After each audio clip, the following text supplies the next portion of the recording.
आपण बघत आहात AKP न्यूज मराठी. आपला आवाज आपली ताकद. सबस्क्राइब करा, शेअर करा, लाईक करा. AKP news Marathi.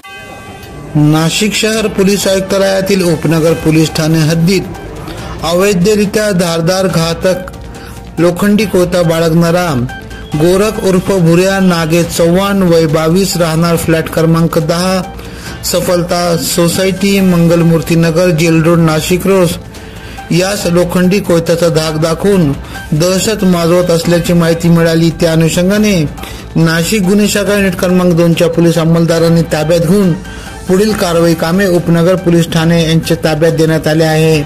सदरची कामगिरी वरिष्ठ पोलीस निरीक्षक विद्यासागर सिरमनवार यांच्या मार्गदर्शनाखाली पोलीस उपनिरीक्षक मुख्तार खान पठाण, सहाय्यक पोलीस उपनिरीक्षक बाळू शेळके, शंकर काळे, विलास गांगोडे, राजाभाऊ गांगोडे, नंदकुमार नांदोर्डीकर, प्रकाश बोडके, चंद्रकांत गवळी, प्रकाश महाजन, वाल्मिक चव्हाण, मनोहर शिंदे, जितेंद्र वजिरे, परवीन वानखेडे, संजय पोटिंदे आदींनी केली.